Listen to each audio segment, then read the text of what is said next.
При всем несовпадении своем в характерах, наклонностях, стремлениях мы все ж близки и родственны в одном. Нам не дает покоя вдохновение. Добрый день, дорогие друзья! Я, Валентина Белова, руководитель литературного общественного объединения «Сурские голоса», хочу пригласить вас в удивительный край, где небо выше, травы зеленей, где воздух чист и родники целебны, где не перевелись еще царевны, что из походов ждут богатырей. Это все о Порецком районе Чувашской республики, где природа настолько волшебна, что не перестает вдохновлять своими красотами поэтов и писателей на творчество. В книге «Литература Поречья», вышедшей в Чебоксарах в 2015 году, кстати, изначально авторским коллективом планировалось выпускать одноименный альманах, представлены около 60 имен писателей, поэтов, литераторов, журналистов и краеведов, внесших определенный вклад в эти литературные жанры. И первым именем мне хотелось бы назвать имя Алексея Николаевича Крылова, великого кораблестроителя с мировым именем. Родился Алексей Николаевич 15 августа 1863 года в деревне Висяга Алатырского уезда Симбирской губернии.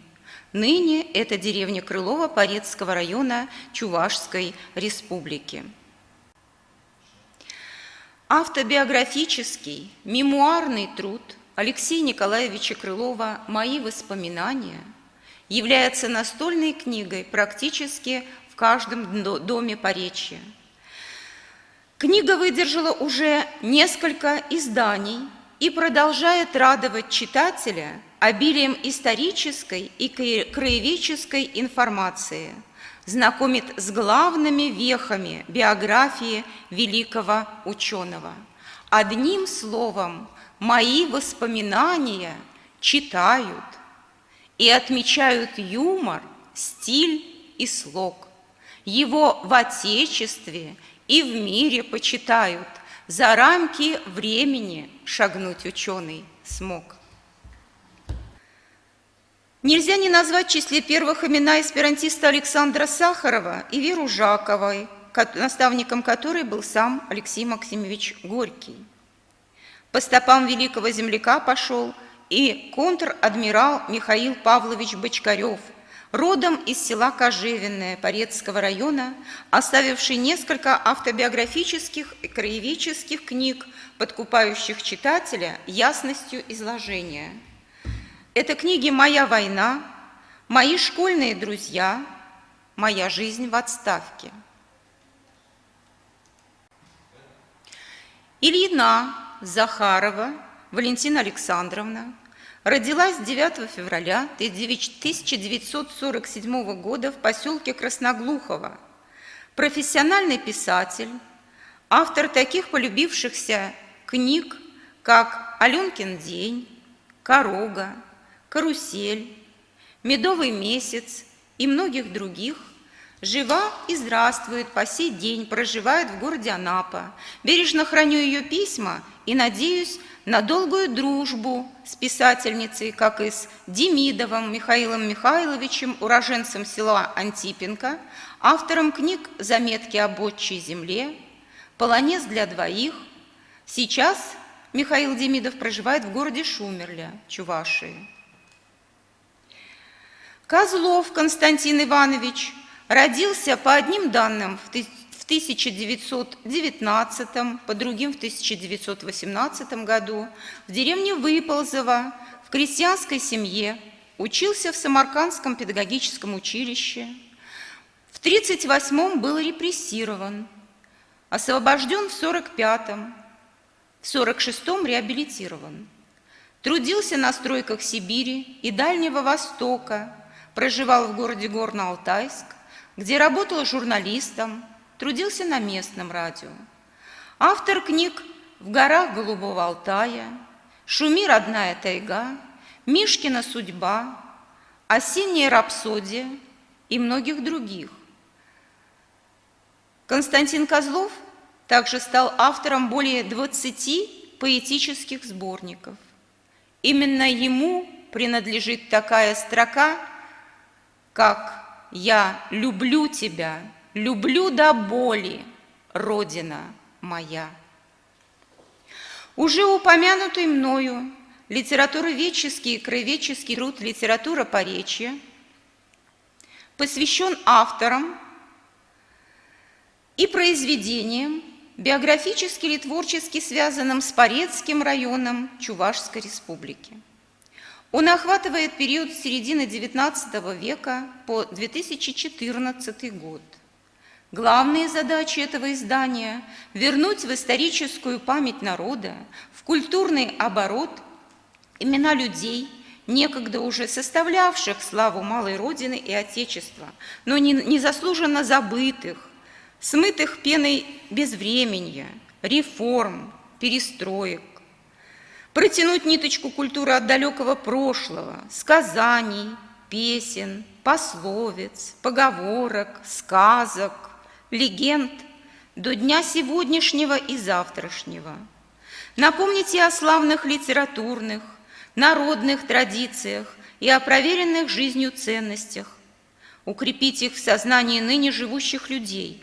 Посредством этой работы передать знания, память, духовное богатство последующим поколениям. И еще одна задача книги «Литература поречья» как литературоведческого и краеведческого труда было познакомить читателя с авторами-современниками, возможно, с новыми именами в литературе, поддержать творцов-земляков, подпитать и укрепить авторитет литературы как особого пласта культуры, необходимого для здорового общества, подчеркнуть значимость человека, пишущего для России, для русского мира, духовность и культура которого взращивается благодаря русскому языку, вне зависимости от национальности. Только поэзия представлена в сборнике «Литература поречья» произведениями более 40 авторов. В отличие от баталий и сражений, где ордена медали выдают, не ждет поэт хвалы и награждений, его работу в песнях воспоют. Поэт всегда с народом, окрыленный его надеждой, верой и душой. А люд честной, строкою вдохновленный, совершает ежедневный подвиг свой. Дерзай, поэт, трудись, ты нужен людям. Без песни дела нет, и хлеба нет. Ведь как народ существовать мы будем, покуда воспевает нас поэт. Этими строчками из моей книги «Седьмое чувство», вышедшей в Чебоксарах в 2020 году, мне хотелось бы предварить рассказ о блистательной плеяде поэтов-поречан, прошедших горнило Великой Отечественной войны. Назову некоторые имена. Мишутин Николай Степанович родился в 1921 году в селе Порецкое, чье имя сейчас носит Порецкая детская библиотека, фронтовик, писал в основном для детей, но в его творчестве встречаются и стихи, и проза для взрослых. Примечательно, что его книжки «Пашкин корабль», «Ежик и ёршик», «Как дом в землю ушел», «Почему рыбы стали нарядными» и другие, и ныне переиздаются и востребованы юным читателям. На снимке вы видите еще одного поэта, которого поречане заслуженно признают своим земляком, хоть и родился он в Оренбуржье в 1925 году. Это Грибанов Владимир Иванович, фронтовик. После Великой Отечественной войны работал в школах Поречья, преподавал иностранный язык, является автором множества литературных сборников. Владимир Грибанов долгое время руководил литературным общественным объединением «Сурские голоса» в Поречье. Его перу принадлежат строчки: «Я ставлю подпись под воззванием за мир и разум на земле. Ношу учительское звание, и мир, как воздух, нужен мне». Как актуально это звучит сегодня.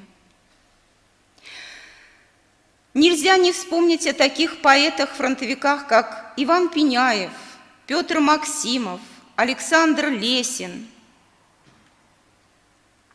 Андрей Куторкин, Николай Базанов, Александр Ураков и Николай Бусыгин.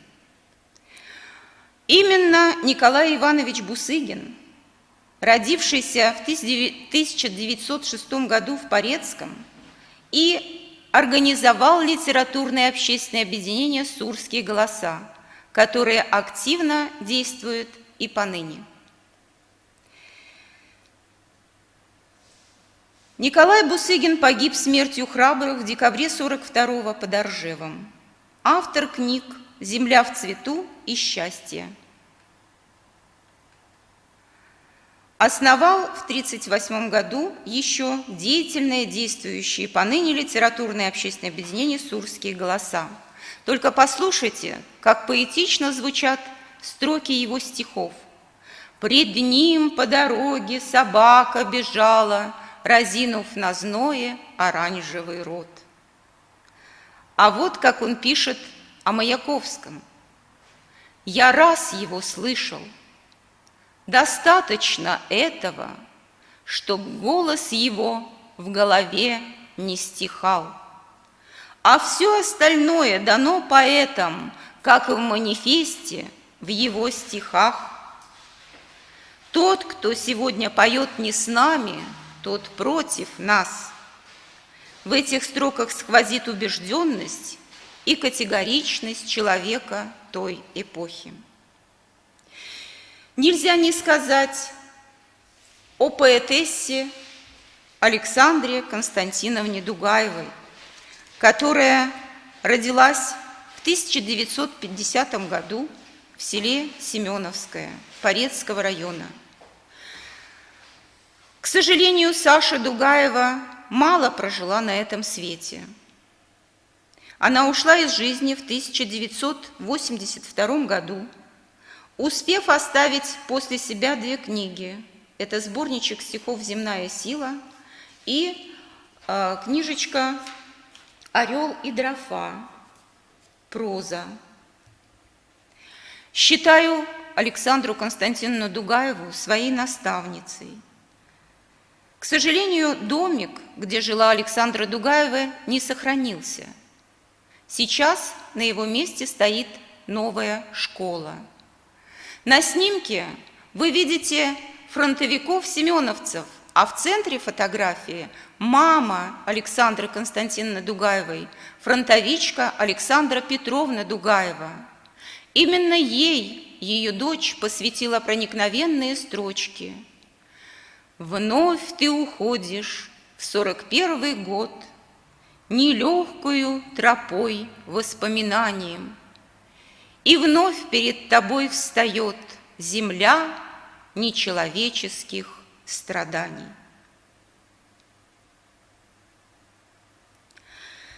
Каковы же основные темы, затрагиваемые в творчестве наших современников, тех литераторов, которые пишут стихи и прозу сегодня? Безусловно, в числе первых следует назвать тему Великой Отечественной войны. Произведения поэтов-поречан были представлены в республиканском сборнике под названием «Во мне течет героев кровь», который вышел к 75-летию победы советского народа в Великой Отечественной войны. На эту же тему пишет Писатель-поречанин, член Союза профессиональных писателей Чувашской Республики Николай Калентьев. Здесь особенно стоит упомянуть его рассказ «Кража». Валерий Голев в своей повести «Запретный район» тоже затрагивает тему Великой Отечественной войны. На снимке вы видите публикацию в литературном журнале «Сура» номер 2 за 2022 год. Это рассказ «Крымский излом» Валентины Беловой и Валерия Голева. Кстати, рассказ стал дипломантом межрегионального конкурса писателей-маринистов имени Константина Бадигина.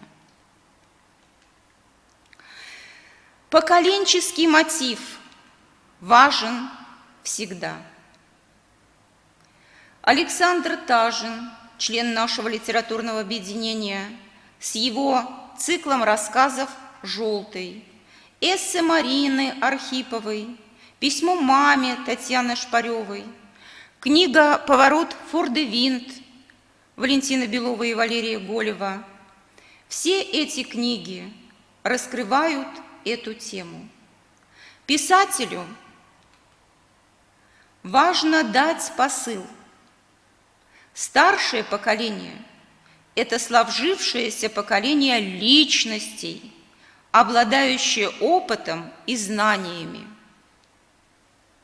Молодежи предстоит еще над этим потрудиться, ибо есть вещи, которые постигаются нами только по достижении определенного возраста. На этом снимке вы видите прототипа новой повести Валентины Беловой и Валерия Голева «Ванифатич». На снимке Кудрявцев Вячеслав Ванифатьевич, майор авиации в отставке. К сожалению, его уже нет в живых. Повесть «Ванифатич» только что вышла в Чебоксарах. Таким образом, тема наставничества для писателей важна всегда. Еще одна тема, о которой нельзя не сказать, это «Братья наши меньшие». Именно об этом пишет в «Желтом» Александр Тажин, в «Рыжем коте» Валентина Белова, в «Тете Маше» Валерий Голев и другие писатели-поречане.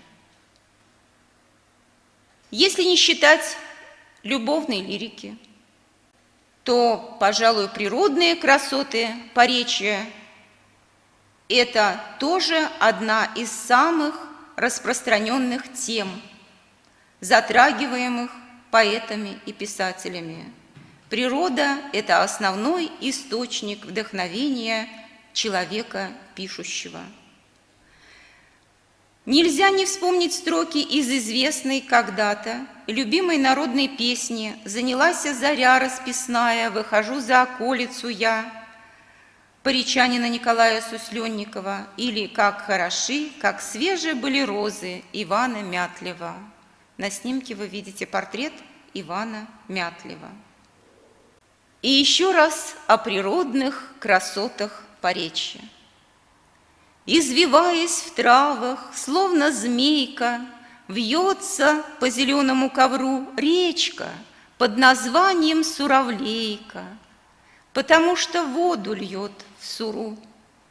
Строки Владимира Латорцева.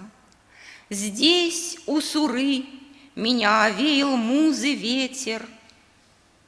На склоне горы Лобачевской, над синью притихшей Суры, Мень, речушка, травы духмяные, о, яндова ты моя, яндова.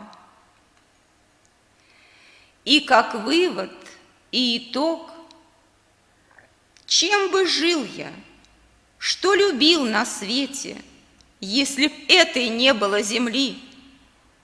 Я люблю тебя, люблю до боли, Родина моя. Поистине, великое творчество рождается из великой боли. Как писал классик, два чувства с детства близки нам. В них обретает сердце пищу, любовь к родному пепелищу, любовь к отеческим гробам. О, Поречье, любуюсь тобою и люблю, и безмерно горжусь. Я хочу, чтоб с порецкой землею процветала вся светлая Русь. Друзья, в Семеновское в гости приезжайте, старинное российское село. Здесь ивы в отчий кров стучатся, здесь не живут беда и зло. Спасибо.